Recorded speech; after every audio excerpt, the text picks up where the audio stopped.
India एक बहुत lucrative market है, इसमें कोई शक नहीं है। India is a very very lucrative market, ठीक है, स्पेशली फॉर डिफेंस। बाकी सब चीज़ों के लिए भी है, लेकिन डिफेंस के लिए बहुत ज़बरदस्त इंडिया मार्केट है। अमेरिका कहता है कि सबसे बड़ा हमारा जो अलायंस है वो भारत के साथ है, तो इसका मतलब क्या है? इसका मतलब यह है कि अमेरिका आएगा, हम डायरेक्ट अमेरिका से कुछ नहीं खरीदेंगे, हम अमेरिका से बोलेंगे मेक इन इंडिया, जो कि मोदी जी का मूल मंत्र है, मेक इन इंडिया। पाकिस्तान क्या है? आधे समय पाकिस्तान कंफ्यूज है। हम अरब हैं, हम मंगोल हैं, हम मुगल हैं, हम ईरानी हैं, हम बुखारा से आए थे, हम फलाने से आए थे, हम डिमके से आए थे। वो नेशन हाईली कंफ्यूज है, इसलिए उसका इतना बदतर हाल है। कश्मीर बनेगा पाकिस्तान, करो बेटा कश्मीर कश्मीर, अब तुम्हारे घर के किराए भी नहीं जा रहे, तुम्हारा इतना बुरा हाल है। और वहाँ पे जो तुम्हारे चाचा मामा है वो सब्जी नहीं खा पा रहे पाकिस्तान में, क्योंकि टमाटर हो गया वहाँ पे 250 रुपये kilo, I think what ever rate टमाटर पे, और यहाँ पे तुम्हारे घर के किराए नहीं जा रहे। क्यों? क्योंकि तुमने कभी मेहनत नहीं करी। जय हिंद दोस्तों, मैं हूं मेजर गौरवारी और आप देख रहे हैं द चाणक्य डायलॉग्स। इस वीडियो को लाइक करिए, हमारे चैनल को सब्सक्राइब करिए, बेल आइकन दबाना बिल्कुल मत भूलिएगा। और खास तौर से दोस्तों, वो हमारे दोस्त, वो हमारे व्यूअर्स जो वीडियोस देखते हैं लेकिन यार सब्सक्राइब नहीं करते, आप भी प्लीज सब्सक्राइब करिए। जब सब्सक्रिप्शन बढ़ता है ना, जब हम देखते हैं कल इतने थे आज इतने, तो बाय गॉड खून बढ़ जाता है, और वो खून बढ़ने का कारण आप हैं। तो बेल आइकन दबाइए और सब्सक्राइब करिए। अच्छा दोस्तों, ऐसा है कि भारत ने हथियारों का अंबार लगा दिया। जिस तरीके से रोज के रोज टेस्ट हो रहे हैं, भारत हथियार खरीद रहा है, ऐसा मैंने कभी सुना नहीं था। जब मैं फौज में था तब इंटरनेट तो होता नहीं था दोस्तों, तो कैसे सोशल मीडिया या मोबाइल फोन ये सब कुछ भी नहीं था उस वक्त, तो हमें पता भी बाद में चलता था, और ऐसा हुआ भी नहीं था कुछ।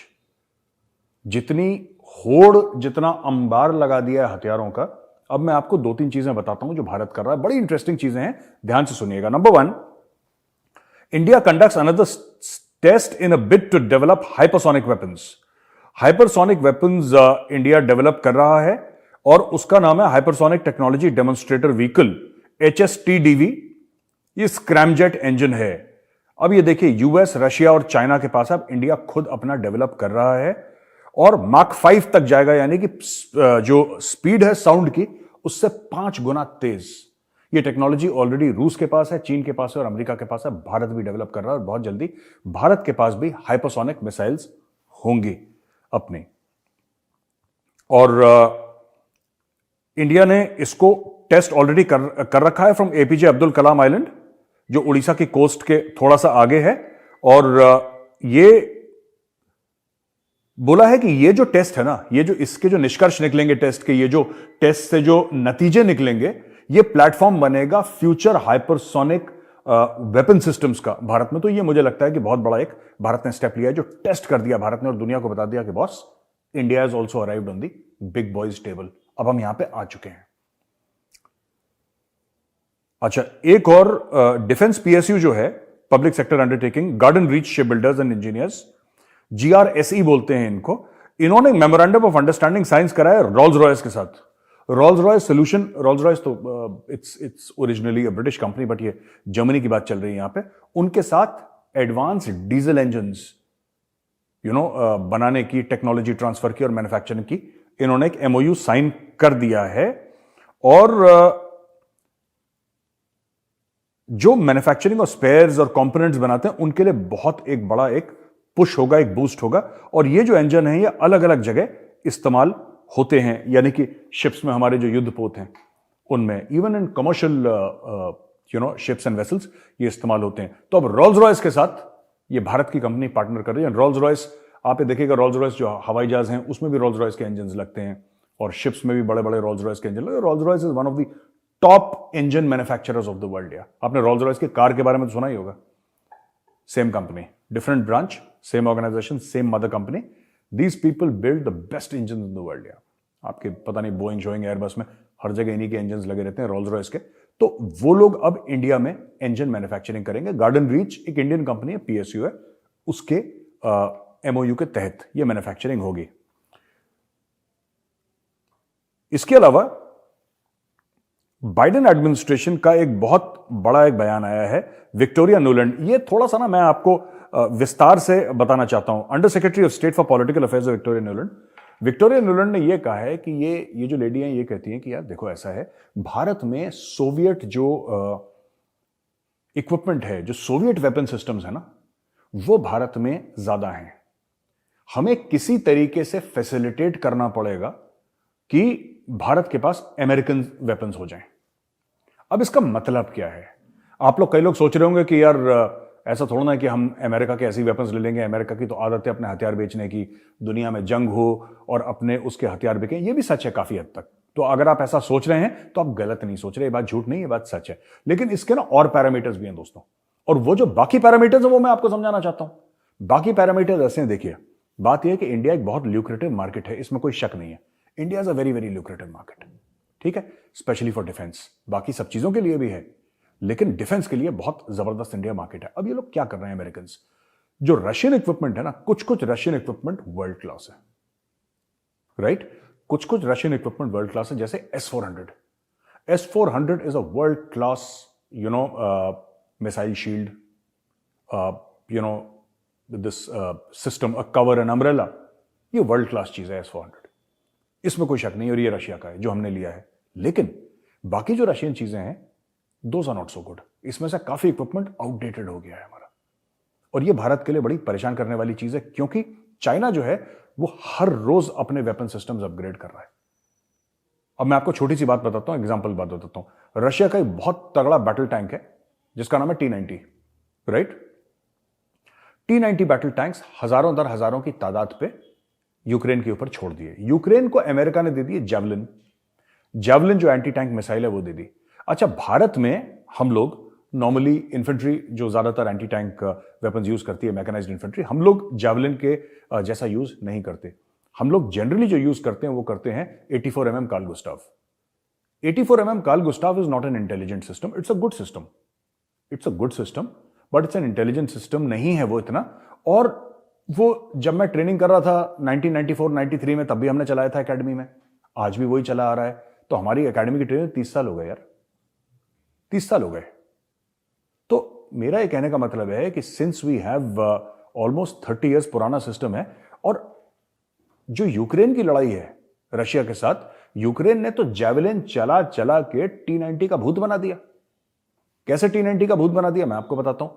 वो जो जेवलिन है, अब जैसे जो हमारा सिस्टम है ना, ये 84 mm कार्ल गुस्ताव, ये जैसे ये लाइन ऑफ साइट फायर करता है, या इवन जो हमारी ATGM मिसाइल्स हैं, ठीक है, वो सीधा आप जाएंगे, वो ऐसे सीधा जाएंगे जैसे आपने देखा है। तो ATGM तो वायर गाइडेड होती है और उसके पीछे तार लगा रहता है, वो जाता है। और बाकी जो हमारे जो कार्ल गुस्ताव वाला सिस्टम है, वो तो आप देखिए, तो आप फायर करिए तो फिर वो सीधे जाके उसकी मिसाइल जो उसका राउंड होता है वो सीधे जाके लगता है, ठीक है। अब जहां पे वो जाके लगता है, जाहिर सी बात है, जहां पे फायरर देख पा रहा है वहीं पे मारेगा, और जहां पे फायरर देख पा रहा है वहां पे रिएक्टिव आर्मर भी है। आर्मर के अंदर भी एक्सप्लोजिव लगा रहता है कि जैसे हुआ है तो बाहर की ओर फटे और टैंक बच जाए। तो काफी चीजें होती हैं T-90 में टैंक को बचाने के लिए। लेकिन जो जेवलिन मिसाइल है, अमेरिकन मिसाइल, वो जाती है, हवा में जाती है और ऊपर से मारती है। आप समझ रहे मेरी बात? वो सीधे नहीं मारती, वो हवा में जाती है और ऊपर से मारती, ऊपर से गिरती है बिल्कुल। और टैंक का जो ऊपर वाला एरिया होता है वो इतना प्रोटेक्टेड नहीं रहता है। ये सिर्फ एक चीज बता रहा हूं आपको, बाकी और 10 कारण हैं, मैं सिर्फ एक चीज बता रहा हूं जो आप आराम से समझ सकें। जेवलिन जाता है, ऊपर से मारता है, सीधे नहीं मारता जेवलिन, ऊपर से आके गिरता है बिजली की तरह। तो हमारे काफी ऐसे सिस्टम्स हैं जो ऑब्सोलीट हैं, जो पुराने हो चुके हैं, राइट?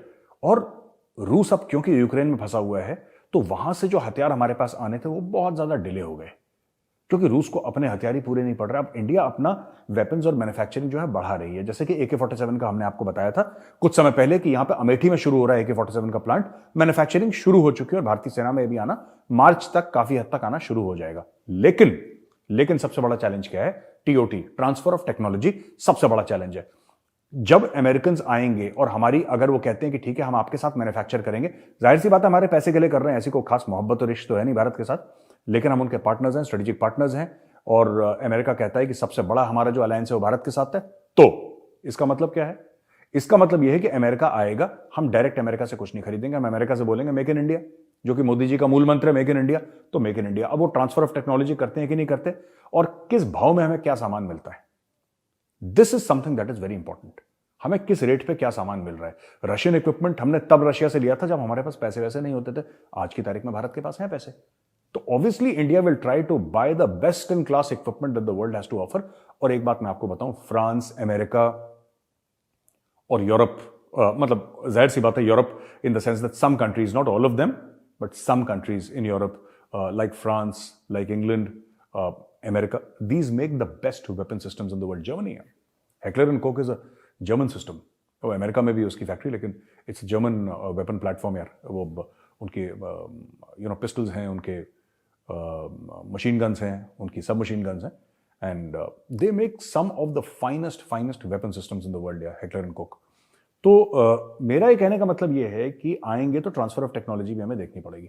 तो ये तो वेपन्स के हिसाब से मैंने आपको न्यूज़ बताई.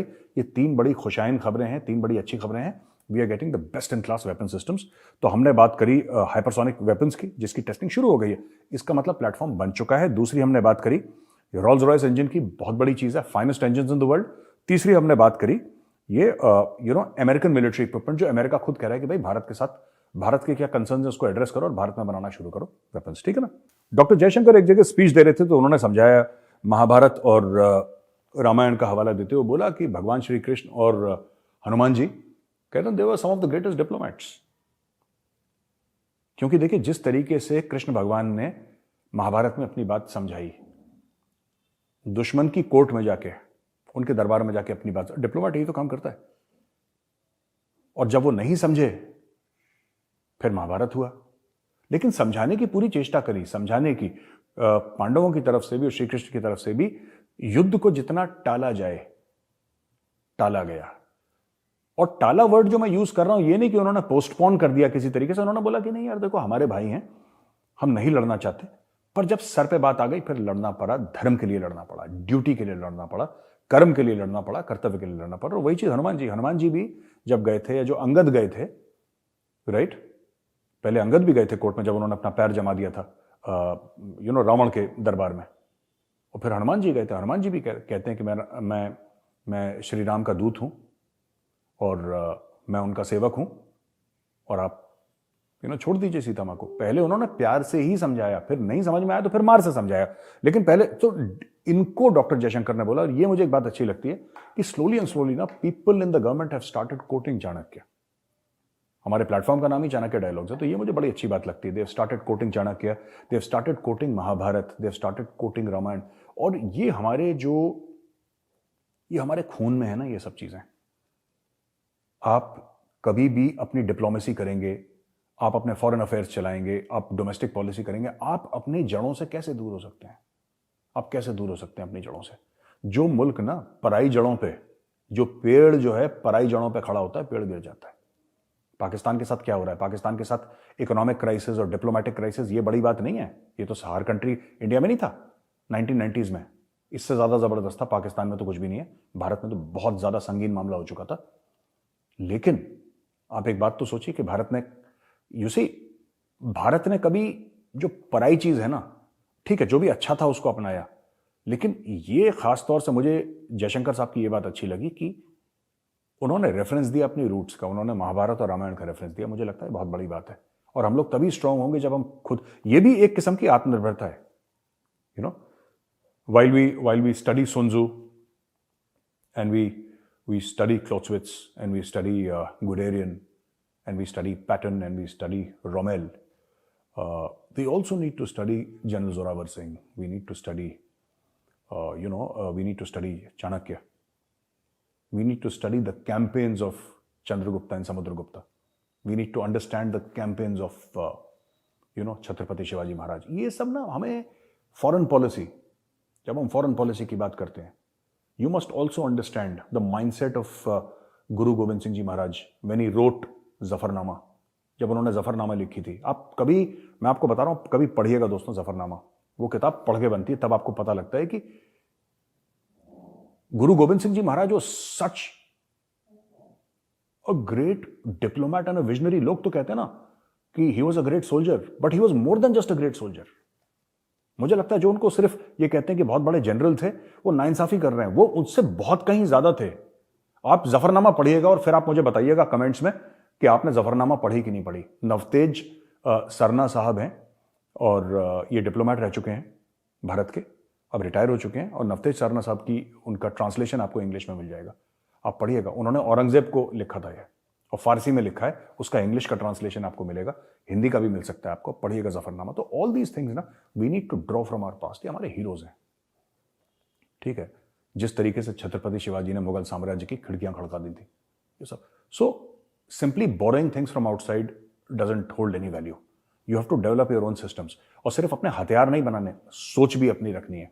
पाकिस्तान क्या है? आधे समय पाकिस्तान कंफ्यूज्ड है। हम अरब हैं, हम मंगोल हैं, हम मुगल हैं, हम ईरानी हैं, हम बुखारा से आए थे, हम फलाने से आए थे, हम ढिमके से आए थे। वो नेशन हाईली कंफ्यूज्ड है, इसलिए उसका इतना बदतर हाल है। और हमारे अच्छे हाल सिर्फ इसलिए नहीं, हम ठीक है मेहनती लोग हैं, इंटेलिजेंट लोग हैं, लेकिन हम अपनी जड़ों से जुड़े हैं। और जैसा मैंने बोला ना दोस्तों, जो पेड़ अपनी जड़ों पे नहीं खड़ा होता ना, वो पेड़ गिर जाता है। And Pakistan is a typical example. अच्छा, एक और चीज है, ये चाइना को एक बहुत बड़ा झटका लगा है। फिजी के प्राइम मिनिस्टर हैं, एक चाइना की पुलिस के साथ उनका एमओयू था कि चाइना की पुलिस वाले फिजी में आके पुलिस वर्क करते थे, अटैचमेंट पे वो सिखाते थे कि तुम पुलिसिंग कैसे करोगे। ये जो फिजी के प्राइम मिनिस्टर हैं, फिजी के प्राइम मिनिस्टर, इनका नाम है सितिवेनी रबुका। सितिवेनी रबुका ने बोला है कि there is no need for Chinese state security personal to continue working in the Fiji police force. एक एमओयू साइन करा था 2011 में, जिसमें फिजी जो एक देश है, फिजी के अंदर बोला था कि ये चाइनीज आके यहां पे काम करेंगे, और चाइनीज की आदत है हर जगह घुसने की। तो इन्होंने बोला, रबुका साहब ने ये बोला कि there is no need for us to continue, our systems are different. हमारे तौर तरीके, हमारे सिस्टम बिल्कुल चीनियों से अलग हैं। और उन्होंने बोला कि जो देश हैं ऑस्ट्रेलिया, न्यूजीलैंड, वो यहां पे आ सकते हैं, वो कर सकते हैं। तो उनका बेसिकली ये कहना था चाइना को, ये चाइना को थप्पड़ पड़ा है बहुत तगड़ा। रबुका साहब ने ये बोला है कि साहब, our systems of democracy and justice are different and so we will go back to those who have similar system. वो कह रहे हैं हम डेमोक्रेसी हैं यार, तुम हमें क्या स्टोरी सुना रहे हो? यहां पे चीन को बोला, हम रोटी खाते हैं, तुम चमगादड़ खाते हो यार, बहुत फर्क है। कोई जबान खोलता है तुम उसको जेल में डाल देते हो। हमारे यहां डेमोक्रेसी है, हमारे यहां जो कुछ बोले, जिसकी मर्जी, आजाद लोग हैं, तुम लोग गुलाम लोग हैं। उसने चीनी को, मतलब कहने की बात यह है कि वी आर अ डेमोक्रेसी। कहने का यही मतलब है ना कि अगर ये अपने आप को कह रहा है कि वी आर अ डेमोक्रेसी, तो he is telling the Chinese you are not a democracy. फिर जले पे नमक छिड़का, कैसे? बोला कि ऑस्ट्रेलिया, न्यूजीलैंड, जो कि हमारे जैसा ही जिनके पास सिस्टम है, डेमोक्रेटिक सिस्टम है, दे आर वेलकम, आप आओ अंदर। चाइना को बोलो आउट। उसने चाइना को लात मार के वहां से फिजी से निकाल दिया। अब हम आते हैं पाकिस्तान पे। तो दोस्तों, पाकिस्तान की सबसे पहली खबर यह है कि एक तो ये आप देख सकते हैं, ये जो आपके स्क्रीन पे दिख रहा है, पुरानी खबर है ये है दिसंबर पिछले साल की, यानी कि 1-1.5 महीना पहले की खबर है।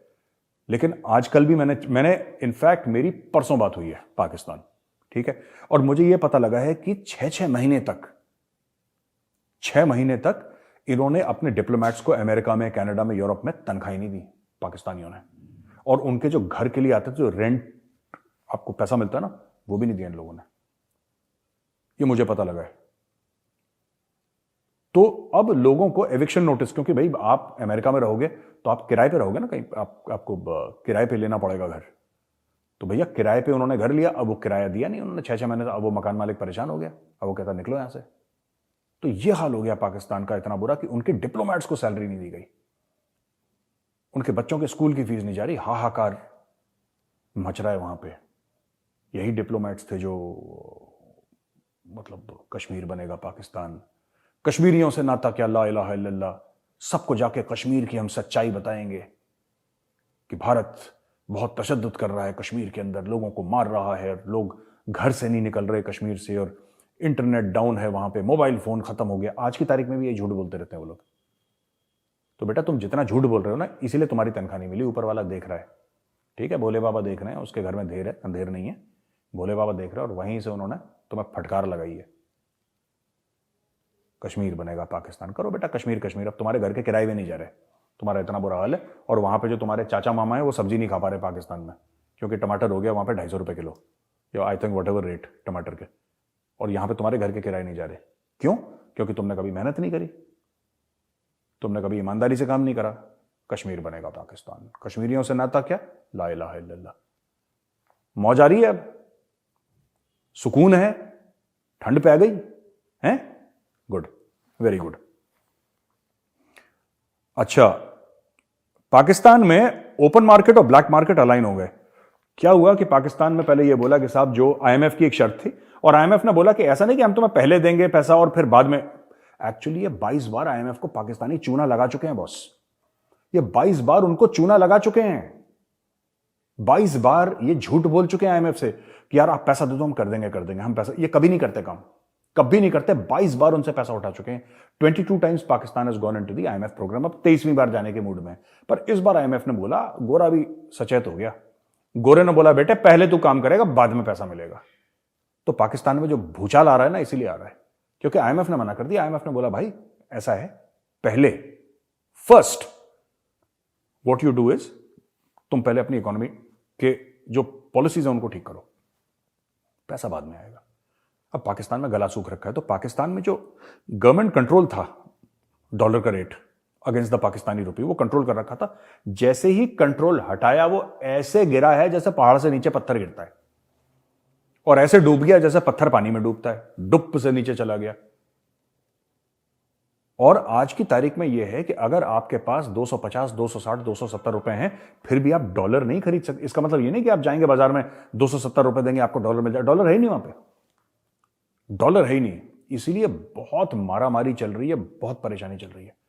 They are in very bad shape, they are in very very bad shape Pakistan. और सब इनका मैं बता रहा हूं, इनका कि हम गाजी हैं, हम मुजाहिदीन हैं, हम मोमिन हैं, हम यहां पे झंडा लगा देंगे लाल किले में, ये सब जो पागलों के सपने हैं ना, ये डॉन कियोटे, आप पढ़िएगा Don Quixote charging at the windmills, ये वो वाला जो पाकिस्तानियों का पागलपन है, ये उसकी वजह से कश्मीर के चक्कर में ये इनका बुरा हाल हुआ है। द लैक ऑफ आइडेंटिटी, हम जिहाद करेंगे, गजवाए हिंद के चक्कर में तुम टमाटर नहीं खा पा रहे बेटा, और तुम्हारे घरों की रेंट नहीं जा रही, और करो तुम गजवाए हिंद, ठीक है, we are waiting for you. अच्छा जी, ahead of crucial talks IMF spots ₹2 trillion breach in Pakistan budgetary estimates. ये आप जरूर पढ़िएगा, आप जाइएगा, ये स्टोरी है जियो न्यूज की। 2 ट्रिलियन का ब्रीच है, 2 खरब रुपए का गड्ढा पाकिस्तान के बजट में। कहां गया पैसा, इसकी क्या अकाउंटिंग है, किसी को नहीं पता, ठीक है जी। तो ये दोस्तों है पूरी खबर आज की। और मुझे तो सबसे अच्छी खबर ये लगी है कि जो वेपन सिस्टम, पाकिस्तान से तो बुरी खबर रोज हम आपको सुनाते हैं, लेकिन जो वेपन सिस्टम भारत में आ रहे हैं ना, कि रोल्स रॉयस के साथ इंजन भी बन रहे हैं, और वो हाइपरसोनिक वाला मामला भी चल रहा है, और सारी चीजें चल रही हैं। Very very exciting times. आप जरा जरूर कमेंट्स में लिखिएगा कि आपको न्यूज कौन सी पसंद आई और आपका ओपिनियन क्या है, मेरे लिए बहुत जरूरी है दोस्तों। मैं आपको एक बात बता देता हूं, आप लोग क्या सोचते हैं, आप लोग कैसी खबर सुनना चाहते हैं, आपको क्या अच्छा लगता है, आप मुझे बताइए, और जो आप चाहते हैं हम वही खबर आपके सामने लेकर आएंगे। Stay with us and thank you very much दोस्तों। बस थोड़ा सा रुकिए, मैं अब शुरू करने वाला हूं क्वेश्चन एंड आंसर सेशन, आपका फेवरेट। दोस्तों पहला सवाल है बबलू मजूमदार जी, ये वेस्ट बंगाल से इनका सवाल आया हमारे पास, और उन्होंने बोला है कि respected sir, I am from West Bengal, I see your videos. अच्छा, इनका क्वेश्चन ये है कि how can we make Pakistani leaders in trouble which is I think undone.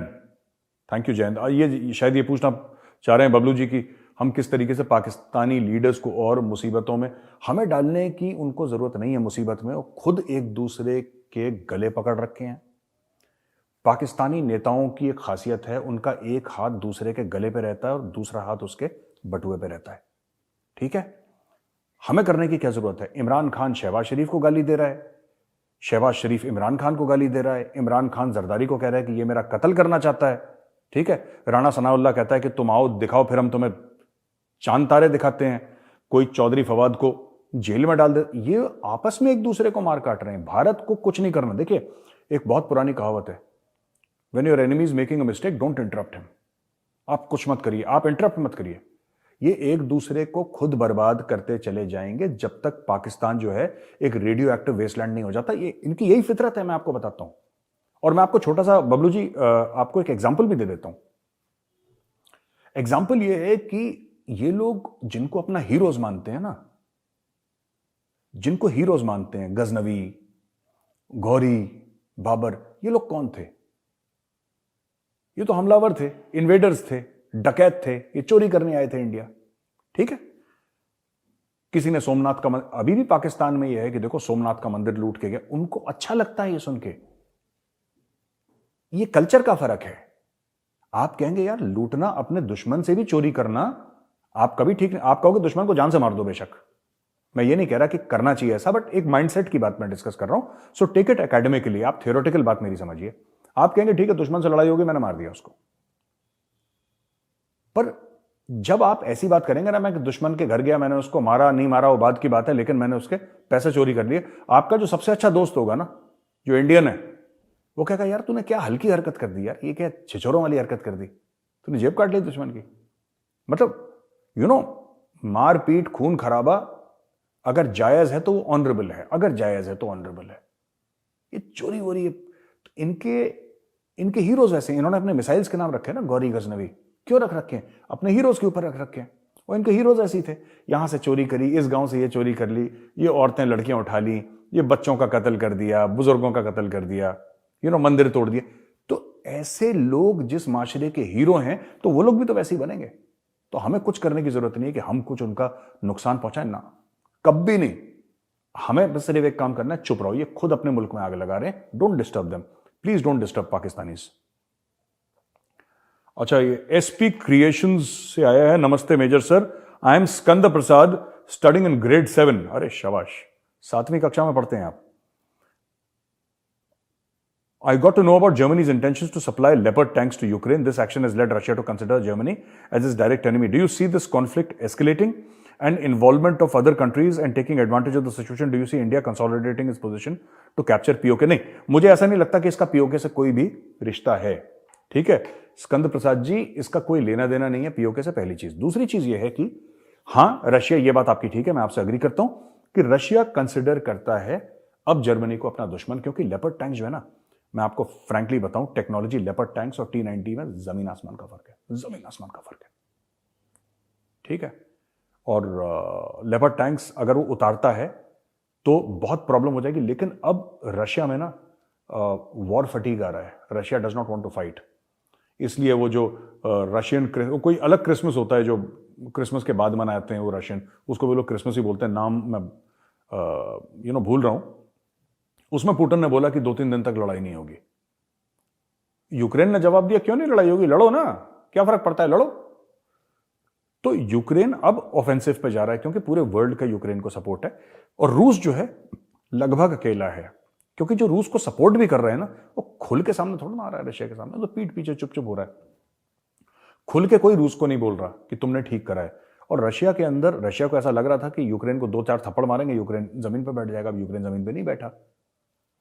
मैं कारणों पे नहीं जा रहा कि युद्ध क्यों हुआ, किसकी गलती है, किसने क्या करा, मैं उधर नहीं जा रहा। मैं सिर्फ ये बोल रहा हूं कि अगर देखिए अभी फरवरी आने वाला है, 2-3 दिन के अंदर फरवरी आ जाएगा।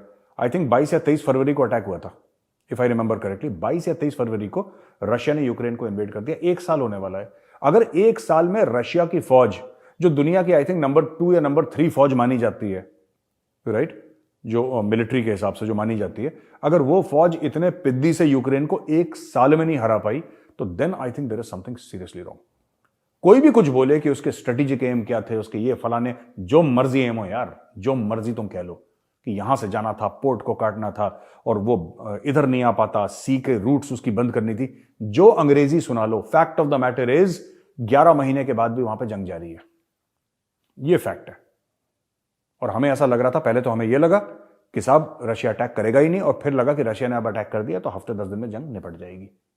किसी को नहीं पता था, ना अमेरिका को पता, ना किसी को पता। रूस को तो खैर बिल्कुल नहीं पता था, उनको तो एक्चुअली लग रहा था कि हम जाके यूक्रेन को ऐसे आंखें दिखाएंगे, यूक्रेन दब जाएगा। और यूक्रेन ने जब वापस मार मारी, अभी तक मार रहा है दोनों आपस में। यूक्रेन बर्बाद हो गया, मैं आपको एक बात बता दूं, यूक्रेन बर्बाद हो गया, लेकिन यूक्रेन झुका नहीं अभी तक, और उसने बहुत सीरियस डैमेज कर दिया रशिया को।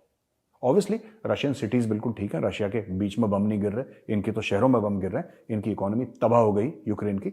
लेकिन मैं आपको एक बात बताता हूं, अगर ये रशिया को सीरियस डैमेज करते हैं और रशिया भाग जाता है, तो यूरोप और अमेरिका इतना पैसा डालेंगे कि 10 साल में दोबारा यूक्रेन खड़ा हो जाएगा। ये भी सच है। ठीक है। आकाश रस्तोगी जी, जय हिंद जय भारत, कहते हैं मैंने भी चाइनीज सामान खरीदना छोड़ दिया गलवान के बाद, और मैं अपने परिवार वालों को भी बोलता हूं कि आप चाइनीज प्रोडक्ट ना खरीदें। ये पूछ रहे हैं मुझसे, वे can we see you in person, maybe in any conference और event in Delhi NCR. Akash ji ऐसा कुछ नहीं है, मैं यहीं पे ना सेक्टर 18 नोएडा में टूलता हुआ मिलूंगा कहीं पे, आप पकड़ लीजिएगा मुझे, ऐसा कुछ भी नहीं है यार। मैं कोई ऐसा कोई वीआईपी नहीं हूं कि मैं किसी कॉन्फ्रेंस में आपको मिलूंगा और दूर से, ऐसा कुछ भी नहीं है। कहीं नोएडा में अट्टा वट्टा के पीछे मेट्रो स्टेशन के आसपास फिरता हुआ दिख जाऊंगा, आप पकड़ लेना मुझे, मैं यहीं पे हूं। नोएडा में रहता हूँ, ऐसी कोई बड़ी बात, you want to meet me, it's not a big deal, कभी वंस और twice a week Republic TV में आप आके मुझसे मिल सकते हैं। Akash ji, it's you are most welcome, be my guest, बहुत अच्छा लगेगा, आपका स्वागत है, आइए, चाय पिलाएंगे आपको, बढ़िया चाय बनती है हमारे यहाँ, बढ़िया अदरक वाली चाय पिलाएंगे, अभी भी सर्दी है, तो आप आ जाइए कभी रिपब्लिक में, वहाँ पे लैंडलाइन पे आप फ़ोन कर दीजिएगा, मैं हूँगा अगर वहाँ पे तो मैं आपसे ज़रूर मिलूंगा। ऐसी कोई बात नहीं है कि आपको किसी कॉन्फ्रेंस या कोई बहुत बड़े फॉर्मल फंक्शन है, ऐसा कुछ भी नहीं है, और नोएडा में रहते हैं, यहीं कहीं मिल जाएंगे टहलते हुए आपको, ठीक है ना जी। अच्छा, हर्षल मेहता, मेजर साहब जय हिंद, हाय Harshal. We have seen and also experienced core operation areas more or less silent, 15 core, but 16 core area is becoming a flashpoint of infiltration and terror activities. Any concrete idea or plan to foil the same across the Poonch, Rajouri, Naushera area all along LC so that it stops from spreading further inside the Gujjar areas? Harshal, ये आपने जो सवाल पूछा है ना, ये बड़ा complicated सवाल है, इट्स नॉट सो इजी। देखिए, ऐसा है कि पीर पंजाल है और उसके नॉर्थ 15 कोर एरिया, उसके साउथ आपका 16 कोर का है, और 14 कोर का एरिया दैट इज लद्दाख शद्दाख ना, तो all 3 course together makeup northern command of the Indian army. Northern command Udhampur में, ये हम पहले डिस्कस कर चुके हैं। अच्छा, ये जो है ना इन्फिल्ट्रेशन, देखिए इन्फिल्ट्रेशन जो है ज्यादातर जम्मू साइड से ही होता है, क्योंकि वो जो बॉर्डर लगता है या जो लाइन ऑफ कंट्रोल है ना, ज्यादातर मैक्सिमम लाइन ऑफ कंट्रोल जो है वो जम्मू के थ्रू गुजरती है, वो कश्मीर के थ्रू नहीं गुजरती, कश्मीर तो बहुत कम गुजरती है, तो जाहिर सी बात है जहां पे ज्यादा होगा, और जो जम्मू का एरिया है that is more infiltration friendly, foliage बड़ा थिक है वहां पे, माउंटेन्स ऐसे शार्प नहीं है। समझ रहे मेरी बात? अब तंगधार शंगधार में यार, मतलब वो तो अलग ही लेवल की चीज है, तंगधार या कोई और भी अगर आप ऊंची जगह ले लें, जहां पे यू नो इन कश्मीर, अगर आप नॉर्थ ऑफ पीर पंजाल की बात करें तो वहां से भी इन्फिल्ट्रेशन हुआ है पास्ट में और अभी भी होता है, पर यह सोचना कि 15 कोर शांत हो गया, मुझे लगता है यह गलत है। 15 core is the most operational core of the Indian army. 15 core, right, 14 core जो लद्दाख वाला एरिया, क्योंकि obviously line of actual control है वहां पे, 16 कोर भी है, फिर आपके 3 कोर 4 कोर ये सब ना, जो बाकी सब जो हैं। लेकिन सच्चाई यह है कि terrorism also shifts borders and boundaries यार, ठीक है। हमारे टाइम पे पता है आपको, जब मैं था JNK में, तो हमारे टाइम पे जो सबसे हॉटस्पॉट माना जाता था वो सूरनकोट माना जाता था, डोडा किश्तवाड़ बहुत हॉट माना जाता था। मैं 98-99 की बात कर रहा हूं। इट वॉज हॉरेबल यार, इट वॉज हॉरेबल, मतलब ये फायरिंग वो फायरिंग, लाइन ऑफ कंट्रोल पे भी चल रही है, हिंटरलैंड में भी ऑपरेशन चल रहे हैं, वो साला बलनोई गैप से इन्फिल्ट्रेशन हो रहा है वहां पे, मेंढर में एनकाउंटर्स हो रहे हैं, यू नो रजौरी और इवन पुंछ थोड़ा आगे है, आपकी बिम्बर गली है, आपकी कृष्ण घाटी, ये सब एरिया जो था इसमें आग लगी हुई थी एक टाइम पे, और सूरनकोट बड़ा तगड़ा एक हॉटस्पॉट हुआ करता था। ये बाद में, उसके बाद में आप पढ़ेंगे ऑपरेशन सर्पविनाश वगैरह ना, ये बात की बात है खैर, लेकिन it was not there when I was there, but आप पढ़िएगा सर्पविनाश के बारे में और क्या क्या किस तरीके से हुआ था, देन यू विल रियलाइज ये अभी साउथ कश्मीर हो गया बीच में, ठीक है, फिर कभी ये उस साइड चला जाता है, ये you know Kupwara Handwara side which is north Kashmir, right, ये नॉर्थ कश्मीर साइड में चला जाएगा, ये शिफ्ट करता रहता है। लेकिन जो इन्फिल्ट्रेशन के रूट्स है ना, इन्फिल्ट्रेशन के रूट्स क्लासिकली आपके जम्मू एरिया के इसलिए रहे हैं क्योंकि मैक्सिमम एरिया जम्मू का है and it is more friendly in terms of कि वहां पे कई जगह ऐसे हैं जब बर्फ नहीं गिरती, लोअर रीचेस पे, पुंछ में तो फिर ऊपर बर्फ गिर जाती है, लोअर रीचेस में आपको जैसे कि यहां से अगर आप चले गए Akhnoor, Sundarbani and all that, right, RS Pura तक तो आईवी है शायद, I think it's international border there only if I remember correctly, my knowledge is slightly outdated क्योंकि मैं बहुत साल गया नहीं वहां पे। लेकिन ये जो पूरा एरिया है ना, ये एरिया हॉट एंड कोल्ड रहा है, तो किसी का भी ये सोचना कि 16 कोर का एरिया, जम्मू का एरिया ये हॉट, ऐसा नहीं है, ये फ्लैश पॉइंट है, कभी भी टेक ऑफ कर सकता है, कभी भी टेक ऑफ कर सकता है। And if you go to Doda Kishtwar side then the terrain is very difficult in the upper reaches, it's not easy. आप ये जो जम्मू की फोटो देखते हैं ना आप लोग, it's not easy if you go to Doda Kishtwar, और वो एक रूट जाती है किश्तवाड़ से ना, जंगलवार से आगे जाके पूरा दैट, एंड उसके पहले डोडा के बटोट एंड ऑल दैट, वहां से जो रूट बढ़ती है ना दैट इज माउंटेनस, वो एरिया टेररिज्म के हिसाब से काफी खतरनाक है। तो दोस्तों आज का एपिसोड यहीं पे खत्म होता है। आपके जो भी सवाल हो ना आप लिखिए, मैं कोशिश करूंगा कि 4-5 सवालों का रोज जवाब दूं, और आपके और भी कोई ऑब्जर्वेशंस हैं या कोई आप कुछ कहना चाहते हैं तो जरूर कहिएगा। अच्छा हाँ, मैंने आपको एक चीज प्रॉमिस करी थी जो मैं नहीं कर पाया, मैं माफी चाहूंगा आपसे, आई अपोलोजाइज टू यू। वो मैंने बोला था कि यार मैं क्वेश्चंस के आंसर करूंगा, कोशिश करूंगा लिख के, मैं कोशिश करूंगा, मैं एक्चुअली बिजी हो जाता हूं दाएं बाएं, मैं कर नहीं पाता, माफी चाहूंगा, मैं पूरी कोशिश करूंगा कि आपके ना कुछ सवालों के जवाब जो मैं वैसे नहीं दे रहा तो मैं यहां पे लिख के एक दो को रिस्पॉन्ड कर दूं। आपके सपोर्ट का बहुत बहुत धन्यवाद दोस्तों, आई रियली अप्रिशिएटेड। बहुत बहुत हम आपका शुक्रगुजार हैं, आपको धन्यवाद कहते हैं। ये वीडियो देखने के लिए शुक्रिया, धन्यवाद। इस वीडियो को लाइक करिए, हमारे चैनल को सब्सक्राइब करिए, बेल आइकन दबाना बिल्कुल मत भूलिएगा। जय हिंद, वंदे मातरम, भारत माता की जय।